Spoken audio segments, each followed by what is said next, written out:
Mata dureen ilaaluudhaa deemnu waa'ee peeptik alsariidhaati. Peeptik alsarii jechuun maali? Maaltu fidaa? Akkasumas wallaansi isaa hoo maali? Narsiingii piroosesii isaa hoo akkamitti irratti hojjeta waan jiru bal'inaan ilaalla. Peeptik alsariin hiikkaan isaa excavation formed in the mucosal wall of stomach, pylorus, duodenum and esophagus. Keessaa muramee bahu takka immoo madaahuu dhaaba garaachaa kana. Dhaabni garaachaa yoo madaa'e keessatti yoonii fi keessaa muramee bahee takka naannawa marrimaaniitti ta'uu danda'a, isoofagasii keessatti ta'uu danda'a, akkasumas naannawa garaachaa fi marrimaan bakka itti walitti dhufan. Naannawumata hedduu yoonii fi mucosal wall keessa isaa jiru kun yoo kan madaa'u taate, kan madaawee keessa dhokkatu taate peeptik alsar jaaniin. It is frequently gastric ulcers jechuu hin dandeenya, duodenal ulcer illee jechuu dandeenya, esophageal ulcer illee jechuu dandeenya. Maalirra hundoofnee? Depending on its location. Bakka madaan sun itti uumamte irra hundoofnee takka madaa garaachaa yookaan immoo madaa'uu marrimaanii takka madaa'uu isoofagasii jechuu hin dandeenya. Mee duodenal ulceriidhaa fi gastric ulcerii wal cinaa qabnee haa ilaallu. Isa kana yoo compare waliin goone duodenal ulceriin eejiin inni baay'inaan itti dhufu. Duodenal ulcer jechuun madaa marrimaaniiti. It is common between 30 up to 60 years. Warreen amata 30 irraa hanga 60 jidduutti irra baay'ata. Risk factoriin isaa alkoolii fa'a. Alkoolii baay'isanii fayyadamuu, sigaaraa fa'a aarsuu, akkasumas blood grouping kee O ta'uun risk factorii keessaa tokko. Akkasumas stressiidha. Garmalee yoo cinqamte, garmalee cinqamuu kanarraa kan ka'e asidiin garmalee madda. Asidii santu madeessa. Male and female ratio yoo ilaalle heddumminaan duodenal ulcerii kana warra dhiiraatiitu irra qabama. 3:1dha. Dhiira 3 dhalaa takka. Jechuun warreen dhiiraatiitu baay'inaan irra duodenal ulcerii kana mudata. Stomach acidii yoo ilaalle duodenal ulcerii nama qabu irratti asidiin garaachaa hedduu madda. Hypersecretionidhaa jira. Vomiting hin qaban garuu. Vomiting is uncommonidha. Warreen madaa marrimaanii qaban irratti. Kiiloo isaanii yoo ilaalle weetiin isaanii ni dabala. Weight gainidha. Sababa isaan itti kiiloo dabalanii jira. Sababni isaa dhukkubbii yerootti haate nyaata yeroo nyaatan irraa fooyyuuti waan taateef kanaaf beela obsuu hin danda'anii kanaaf nyaatan dhukkubbii sanii jecha. Osoo nyaataniiti furdatan. Gastric ulcer yoo taate immoo faallaa kanaati. Pain is occur 2 up to 3 hours after meal. Eega nyaata nyaatanii turanii booda sa'aatii 2 hanga 3 eega turanii booda dhukkubbiin itti dhaga'amti. Kana jechuun yoo nyaata nyaatan dhukkubbiin irraa wayyuuti jechuudha. It is pain is relieved by food ingestion. Yeroo nyaata nyaatan dhukkubbiin irraa fooyyuuti. Perforation isaa yoo ilaalle urachuu danda'a. Namni duodenal ulcerii qabu perforation more commonidha. Madaa'uu marrimaanii yoo jiraate urachuun isaa salphaadha. Maaliif? Marrimaan qal'aa waan ta'eef. Malignancy isaa yoo ilaalle possibility gara kaansariitti jijjiiramuu isaa dabreeti malee akka gastric ulceriitti malignancy hin ta'u. Gastric ulcerii yoo ilaalle immoo umriin inni itti commonidha. Usually 50 years and overidha. Warreen amata 50 fi achii ol jiran irratti baay'inaan mul'ata. Wantoonni risk factorii ta'an tokko gastritis-idha. Inflammation of gastric mucosa yoo jiraate gara gastric ulceriitti jijjiiramuu danda'a. Inni biraa warreen alkoolii fayyadaman and smoking. More commonly garuu dawaa non-steroidal anti-inflammatory drug jedhaman. Dawaalee kanaatiitu fiduu danda'a. Male and female ratio yoo ilaalle kana akka duodenal ulceriitti 3 takkaa miti. Kuni 2 takka. dhiira 2 dhalaa takka. Jechuun yoonii fi dhiirti namni 2 qabamte dhalaa takkaa qabama jechuudha. Yooniif asidii garaacha keessaa maddu yoo laalle hyposecretionidha. Normaal irraa hanga hyposecretioniiti. Hedduun madditu. Inni biraa vomitingii isaa yoo laalle commonidha. Nama haqqisiisa. Maaliifi haqqisaa santu irraa fooyyessa waan ta'eef. Haqqisaa saniin irraa fooyyessi. Inni biraa loss may occur weightii yoo laalle kiiloo nama sanii. Warreen duodenal ulcer qaban kiiloon isaanii ni dabalti jenna. Warreen gastric ulcer qaban ammoo kiiloon isaanii gabbuuti. Maaliif nyaata sodaatan? Yeroo nyaata nyaate itti haa. Kanaaf haqqisanii nyaata waan sodaataniif kiiloon isaanii gabbu'aa deemti. Yeroon dhukkubbiin itti haatu half to 1 hour after mealidha. Nyaata nyaatee daqiiqaa 30 keessatti garaan na oowwaja. Takka ammoo sa'aatii takka keessatti. Yoo haqqise irraa wayyuuti. Perforationiin carraan urachuusaa yoo laalle less commonidha kun dabreeti malee hedduun uratu. Malignansiin isaa occasionalidha. Kuni karaa malignansiitti jijjiiramuu danda'a. Mee peptic ulcer disease kana maaltu fida? Etiology isaa maali? Etiology of peptic ulcer disease it is poorly understood. Hedduudhaan namaan baane hedduun hubatamne. Garuu wanni hubatame it is associated with gram negative H. pylori bacteria. Bacteria gram negative Helicobacter pylori jedhamu.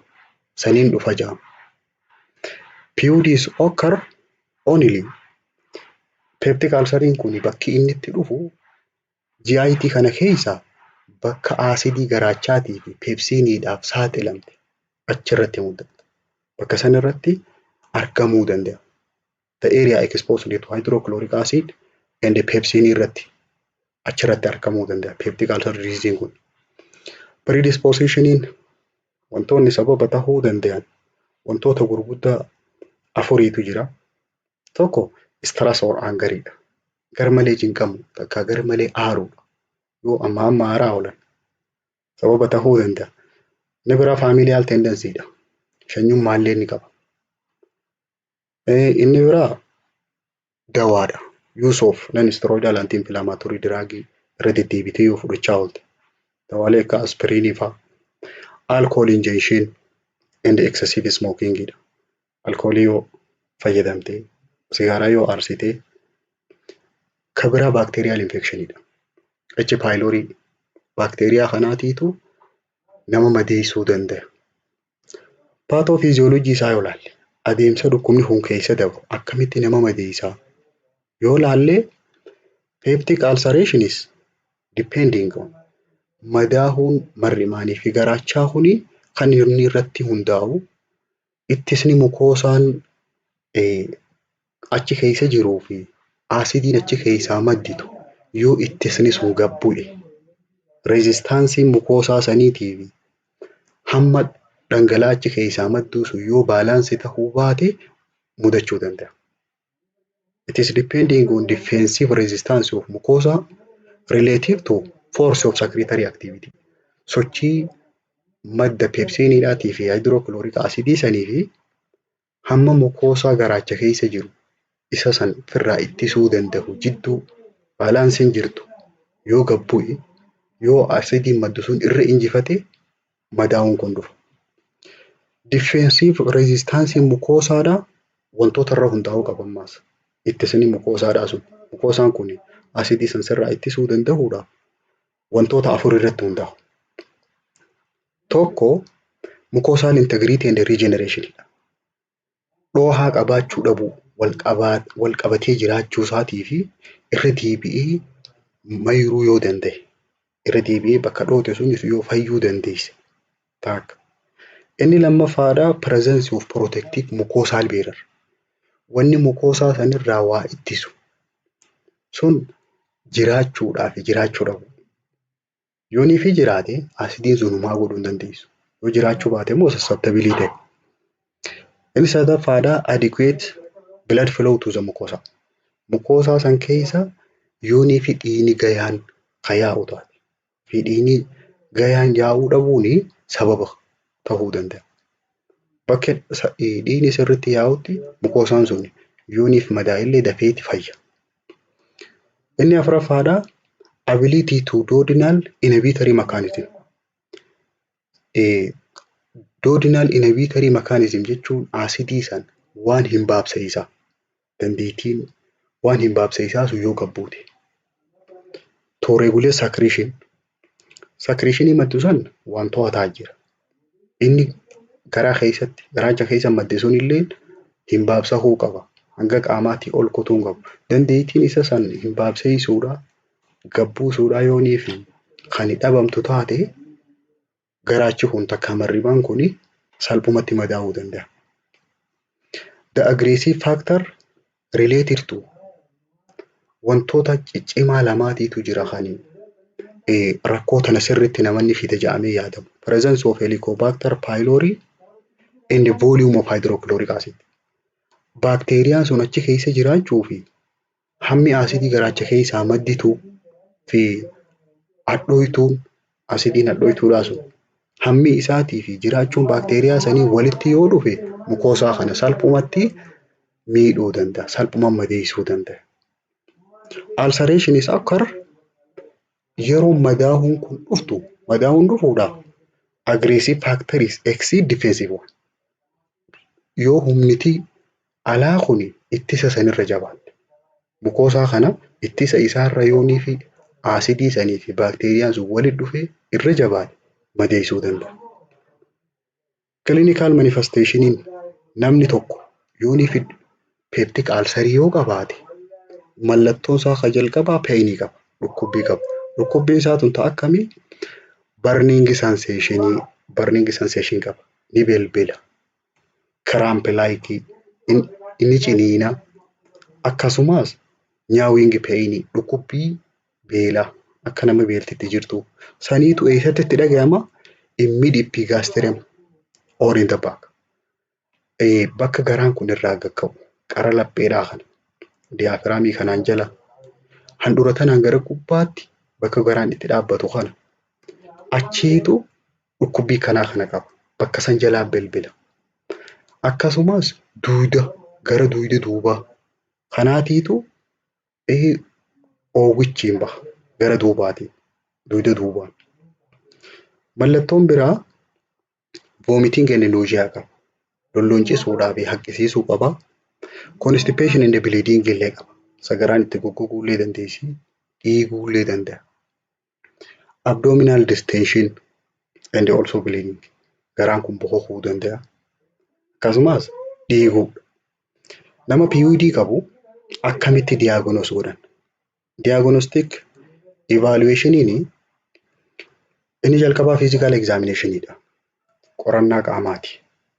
And also endoscopy dha. Meeshaadhaan gastric mucoosaan sun keessi sun madaawee jiramu hin madooyne yookaan immoo raajii fayyadamanii X-ray. Stool examination for occult blood. Yoo dhiigni keessatti sagaraa keessatti dhokatee jiraatu taate laaboraatoorii ilaalanii saniin adda baasudha. And gastric secretory study dha. Madda garaacha keessaa madditu san hamma isiin madditu isa san qorachuudha.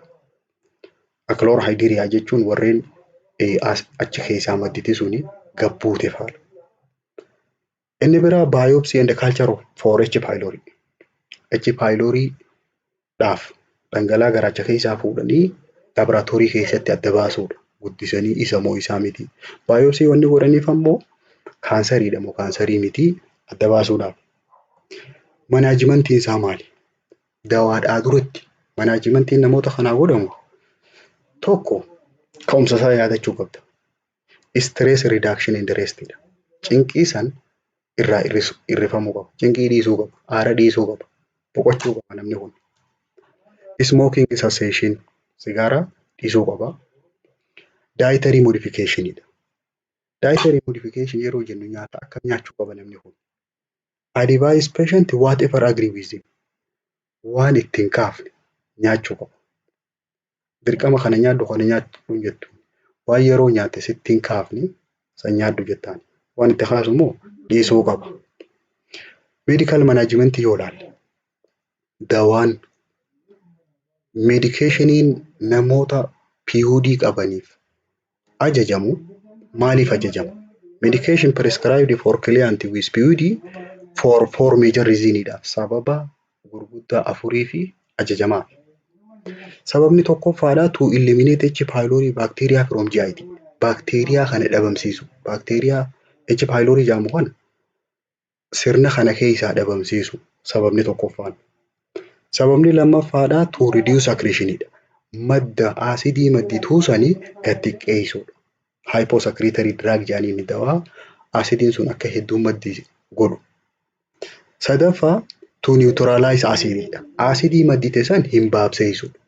Anti-acidii jechuudha. Inni afuraffaadha to protect mucosal barrier. Mucosaa garaachaa san kan madaa'e sanii isa san eeguudha. Madaan sun akka fayyitu godhu. Sababa gurguddaa afran kanaafi dawaan barraa'u. Kanaafuu jalqaba irratti H. pylori isa wal'aanuudhaaf antibacterial drugin barbaachisaadha. Dawaalee farra bakteeriyaadha. Warreen akkam fa'a?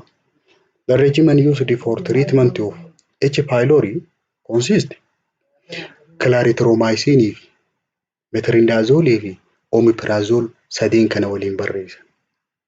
Clarithromycin miligraama 250 ganama galgala 7 plus metronidazole miligraama 250 guyyatti yeroo 7 akkasumas omeprazole miligraama 20 ganama galgala 7 kuni warreen H. pylori qaban saniif triple treatment jedhama.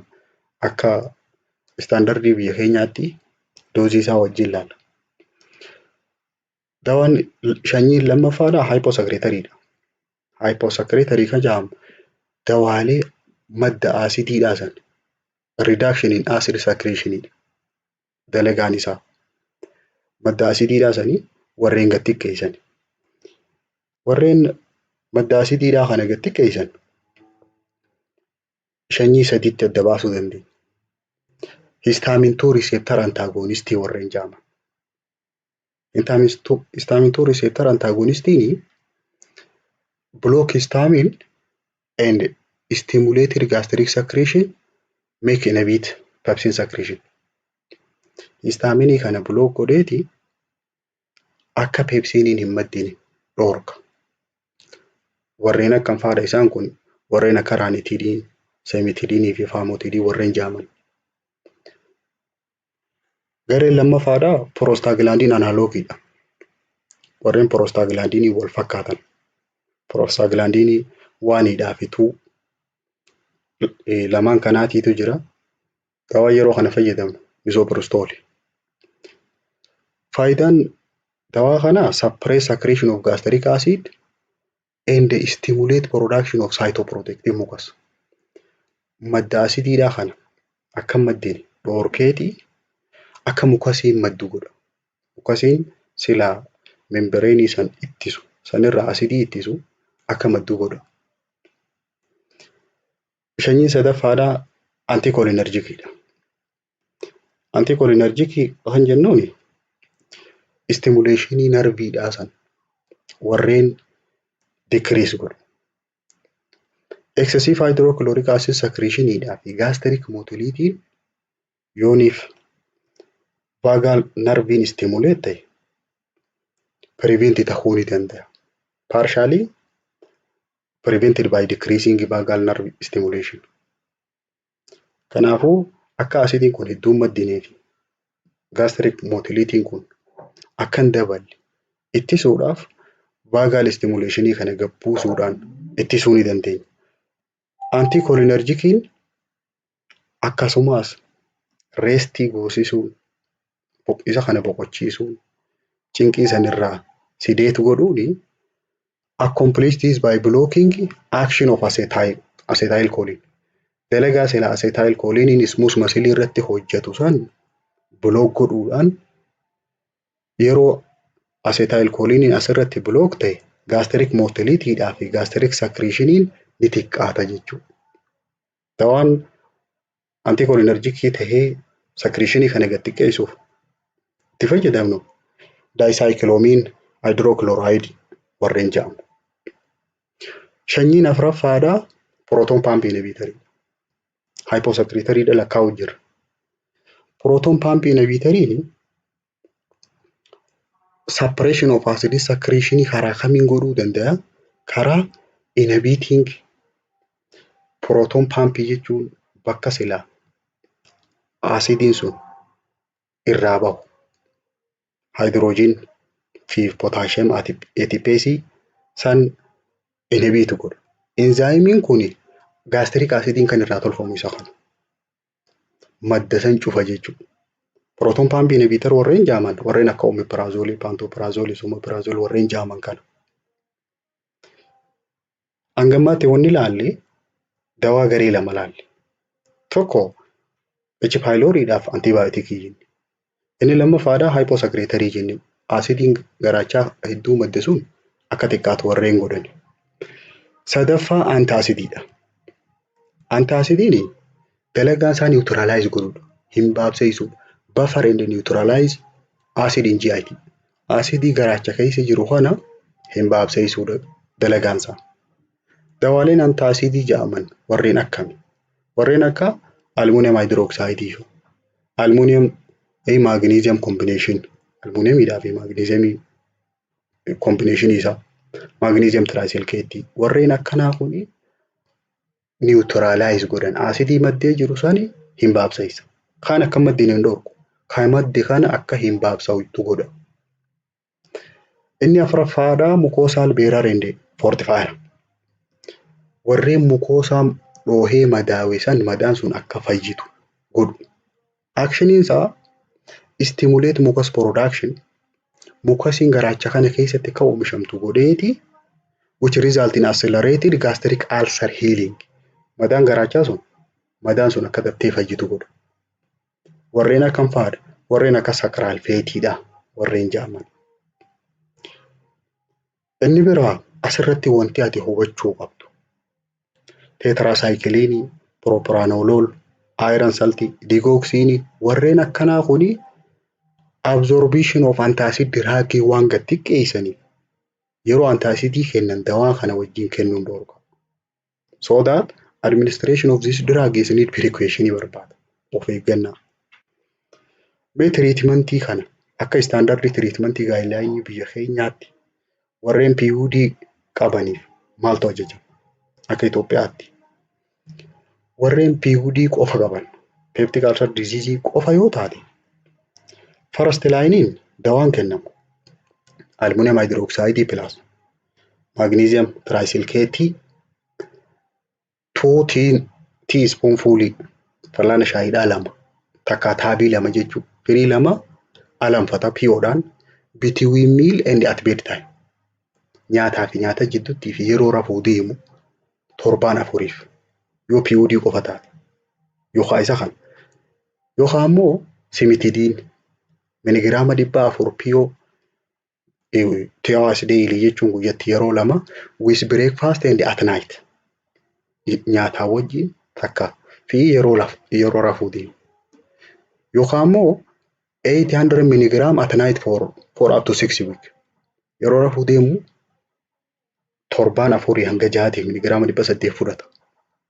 Yookaan faamootidiin miligiraama 40 PO at night for up to 6 weeks. Alternatiiviin isaa raanitidiin. Raanitidiin miligiraama 550 ganamaa galgala fudhatan. Yoo miligiraama 300 taate immoo yeroo rafuu deemu at bedtime. Or omeprazole fudhata. Omeprazole miligiraama 20 PO per day guyyatti. For 4 weeks yoonii fi duodenal ulcer taate torbaan afurii fudhata. Yoo madaa marrimaanii taate. Yoo garaachaa taate immoo torbaan 8 fudhata. PUD qofa warreen qabuuf treatmentiin kana. PUD associated with H. pylori yoo taate. PUD qabaatee H. pylori bakteeriyaan sun yoo wajjin jiraate dawaan isaa maali? First linein amoxicillin triple treatment dawaa sadii bakka takka fudhachuu qaba. Amoxicillin miligiraama 500 PO TID for 7 up to 14 day guyyaa 7-14tiif plus clarithromycin miligiraama 500 afaaniin ganamaa galgala 7 guyyaa 14tiif plus omeprazole. Omeprazole miligiraama 20 PO ganamaa galgala 7-2tiif. Alternatiiviin isaa amoxicillin miligiraama 500 POTID for 7 up to 10 day fi metronidazole fayyadamuu dandeenya bakka clarithromycin san yoo clarithromycin hin jiraan. Metronidazole miligiraama 500 POTID for 7 up to 10 days plus omeprazole. Omeprazole miligiraama 20 ganamaa galgala 7 guyyaa 10tiif. Surgical treatmentiin namoonni peptic ulcer disease kana qaban tahee warreen baqaqfamuu barbaadu jira. Indication isaa laal. Indication of surgery namoonni baqaqfamuu qaban namoota tokkoffaa intractable ulceridha. Warreen dawaa kana 12 hanga 16tti eega dawaa kana fudhatanii booda madaan sun yoo fayyuu baatte intractable ulcer jechuun madaa fayyuu diddi. Those who fail to heal after 12 up to 16 week of medical treatment dawaa wallaansa kana fudhatee achi booda madaa yoo fayyuu baatte baqaqfamuu qaba. Tokko ulaagaa isaati. Lammaffaa life threatening hemorrhage warreen qaban warreen dhiigni haqqisu warreen dhiiga haqqisu dirqama baqaqfamuu qaban. Inni sadaffaadhaa perforation warreen qaban warreen urate duodenal ulceriin faan commonidha jenni ulcer perforation fituudha yoo urate baqaqfamuu qaba. Inni afuraffaadhaa obstruction of gastric outlet karaan garaachi hunqa yaani keessa gabbahu yoo ni cufamu obstruct yoo godhe. Surgical procedure namoota kanaa godhamu gosa 3 jira. Tokko vagotomiidha. Vagotomiin vagus nervii sanii muranii baasuudha. It is performed to eliminate acid secreting stimulus. Waan acidii san maddisiisi ji'a kakaasu san keessaa muranii baasan vagotomii jaaniin. Surgical procedure lammaffaa vagotomii with pyloroplasty involving cutting right and left vagus nerve widening exit of stomach pylorus. Nervii vagus nervii kana tabitaatii fi tamirgaatis muraniiti istomaakii kana bakka pylorusidha karaa inni marrimaanitti gadiin bahu sanii bal'isan irraa bal'isan. Kan amma vagotomii with pyloroplasty jaaniin. Sadaffaan enterectomyidha. Enterectomiin acidii to reduce acid secretion portion of stomach kutaa garaachaa keessaa bakka acidiin irraa madditu sanii irraa muran. Acidiin akka maddineef. Nursing intervention ilaalla. Nursing intervention namoota perioperative nursing care for patient undergoing surgery for peptic ulcer diseases include namoota baqaqfamuu deemuuf narsiin maal gooti? Baqaqfamuudhaan dura dirqama kana beekuu qaba narsiin. Tokkoffaa preparing patient for diagnostic test. Qorannaadhaaf nama deemu san qopheessuu qaba. Laboratory analysis, X-ray, general physical examination prepare tahuu qaba patientiin kun. Lammaffaa attending patient fluid and nutritional level. Haala nyaata isaa, haala dhugaatii isaa san hordofuudha. To maintain optimal fluid and electrolyte balance. Dhangala'aa gahaa akka fudhatu taasisu electrolytonni qaama keessaa akka gadi hin buune godhu nyaataa fi dhugaatii isa sanii hordofu taasisuu qaba. Inni sadaffaadhaa clearing and emptying GIT karaa sirna bullaa'insaa kana qulqulleessuudha. qullaa taasisu. Nasogastric suctioning is often required. Yeroo hunda NG2 barbaachisaadha. NG2 galchee isa saniin istoomaakii san keessa qulqulleessuu qaba. Eenyurratti impatient with pyloric obstruction warreen qaban. Warreen garaachi isaanii cufamee jiru. Iddoo pyloricii jaamtu sanitti. Afraffaa limiting oral intake dha. Waan inni fudhatu daangeessu. NPO godhuu qaba. Post-operative carein akkuma nama gastric surgery qabu godhamuuti. Post-operative booda gastric surgery irratti bal'inaan laalla. Sanii wal fakkaata. Nursing process isaa mi'aa dalagni.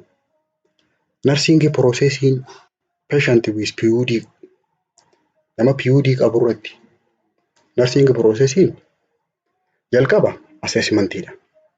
Assessment irratti waa lama gurguddoo godhuu qabna. Tokko history isaa guutuu fudhachuudha. Inni lammaffaadha physical examinationidha. Physical examination yeroo goonus mallattoon irra nu mul'atti. History yeroo gaafannullee seenaa reefuu san nutti hima. Kana booda qabxiin ijoon keenya nursing diagnosis maalidha? Nursing diagnosis eessarraa finne jecha kana jechoota naandaarraa fuuna. North America nursing diagnosis irraa fuuna. Tokkoffaa dhukkubbii qaba. Pain related to the effect of gastric acid secretion.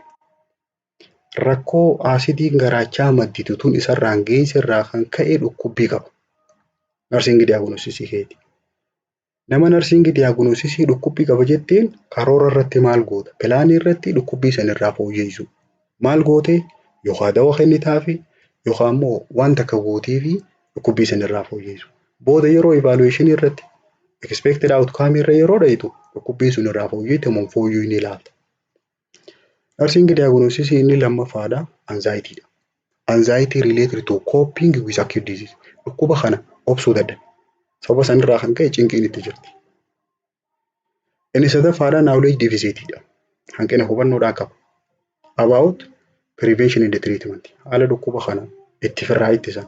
Haala wallaansasaa hanqina hubannoo qaba. Barnoota kennuufii deemta nama kanaaf. Altered nutrition dha. Hangi nyaata isaa gabbu'ee jira less than body requirement. Hanga qaamni barbaadu gadi. Related to sababa maaliif? Pain associated with eating. Yeroo nyaate waan dhukkubuuf sababa sanirraa nyaata dhiiseeti hanqina nyaataa keessa jira. Planning kee maal ta'a? Planning nursing diagnosis lafa keessa kana furuudhaaf rakkoo tanarraa furuudhaaf karoora keeti. Painidha qaba jetti. Karoorri kee maal ta'a? To relief painidha. Dhukkubbii san irraa fooyyessu. Anxiety qaba jetti. To relief anxiety dha karoorri kee inni lammaffaadha. Knowledge deficit qaba jetti. Hanqina hubannoo. To increase patient awareness dha. Hubannoo isaa cimsu, jajjabeessu. Altered nutrition ka jette saniifis to maintain adequate nutrition dha. Nyaata akka fudhatu taasisu. Maal gooteefi karoorfattee san booda nursing intervention to relief pain dhaaf dhukkubbii sanirraa fooyyessuudhaaf administer medication dha. Dawaa kennuufii qabda. Dawaa san yeroo kenniteef dhukkubbii sunirraa fooyyessi. Inni biraa advise patient to avoid food that are irritant. Nyaata bilbilchuu danda'an, itti kakaasuu danda'an, warreen akka bunaa, warreen akka alkoolii, akkasumas waan akka sigaaraa fa'aa akka hin tuqne gorsuu qabda. Inni biraa patient awareness kan jennu irratti kana uumna. Reassure the patient dha. Cinqii isa jirtu san irraa fooyyessuudhaaf hunumaatii miti ni fayyita jettee jajjabeessuudha. Inni biraa teach necessary information. Hanqina hubannoo kan qabu sani odeeffannoo barbaachisu kennuufi. Evaluation irratti. Evaluation jechuun wantoota gooteef sun bu'aa ati kaayatte san galma keessan sii gahee moo hin geenye. Evaluation irratti experience less pain. Dhukkubbiin sun irraa fooyyuutu arguu qabda. Free of anxiety isaa ta'e cinqiin isaa irraa kuttee arguudha. Complication isaa yoo ilaalle. Complicationin namoota peptic ulcer disease qaban irratti rakkoon dhuftu tokkoffaan perforationidha. Perforationii urachuun eenyu irratti irra heddummaatti. Duodenal ulceriidhaatiitu gastric ulcerii irra hedduu urata. Yoonii fi perforationiin jiraate mallattoo akkamtu irra mul'ata nama kana. Clinical manifestationiin, clinical featurein nama kana irra mul'atu. Abrupt severe pain qaba. Dhukkubbii cimtuu tasuma eegaltootu irra mul'ata. Akkasumas tenderness qaba. Yeroo tuydi ni dhukkuba garmaleedha. Rebound tenderness faa qaba. Rebound tenderness jechuun yeroo qaqqabattu hedduun dhukkuba. Hoggaa harkarraa fuutu dhukkuba waan ta'eef harka keessan firrassi qaba. And also guarding qaba. Guarding jechuun akka ati hin tuqne harkaan firraasi dhorka. Complication in PUD dha. Inni lammaffaadhaa gastric outlet obstruction. Bakka garaacha keessaa nyaanni gadi hin bahu hara marrimaaniitti gadi hin bahu san cufamudha. Pyloric stenosis jaaniin walii dhiphachuu pyloricidha. Pylorisiin kutaa garaachaa keessaa kara marrimaanitti isaan oofan. Mallattoon pyloric stenosisiidhaa maali? Mallattoon isaa ijoon delayed gastric emptying. Garaacha kana keessaa nyaanni dafee hin dhumne. Nyaataa turraan dalagame. Fuulnasii qaba. Guutameetu mata. Akkanumatti. Vomiting qaba. Ni hakkisa. Maaliif fuula dura cufaa waan jirtuuf of duuba deebi'a nyaanni. Weight loss qaba. Kiiloon isaa guyyaadhaan gaxirrachaa deemti. Dehydration qaba. Hanqina dhangala'aa mudata. Complication in PUD dha inni sadaffaadhaa maali? Hemorrhage. Dhiiguudha. The most common cause in upper GIT bleeding dha. Gara oliitiin dhiigni namarraa yaa'u namni dhiiga haqqisuun most commonly wanni ta'u peptic ulcer disease dha. Madaa tanaatiitu dhiiga. It is occur in 20% of PUD. Nama peptic ulcer disease dhaan qabame keessaa parsantiin 20 dhiiga qaban. Risk of bleeding kana wantoonni dabalan maali? Akka namni kun dhiiga haqqisu wantoonni godhuu dandayan non-steroidal anti-inflammatory drugii fa'a dawaalee akka aspiriinii fa'a yoo fayyadame namni kuni dhiiga haqqisuu mala. State desire to be responsible for self-care.